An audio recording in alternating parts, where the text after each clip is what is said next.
భవన్ లో ప్రజలు కార్యకర్తలతో మంత్రుల ముఖాముఖి కార్యక్రమం జరగనుంది. వారానికి 2 రోజులు గాంధీ భవన్ కు మంత్రులు సందర్శించనున్నారు. ఇందుకోసం ఇందిరాభవన్ లో వేదిక ఏర్పాటు చేసింది పీసీసీ. ఇవాళ ఉదయం 11 గంటల నుంచి 2 గంటల వరకు ప్రజలతో మాట్లాడనున్నారు వైద్య ఆరోగ్య శాఖ మంత్రి దామోదర రాజనరసింహ.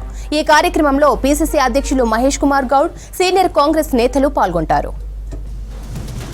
ఇవాళ నుంచి గాంధీ భవన్ లో ప్రజలు కార్యకర్తలతో మంత్రుల ముఖాముఖి కార్యక్రమం జరగనుంది. వారానికి 2 రోజులు గాంధీ భవన్ కు మంత్రులు సందర్శించనున్నారు.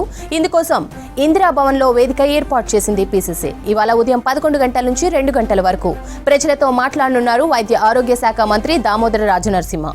ఈ కార్యక్రమంలో పీసీసీ అధ్యక్షులు మహేష్ కుమార్ గౌడ్, సీనియర్ కాంగ్రెస్ నేతలు పాల్గొంటారు.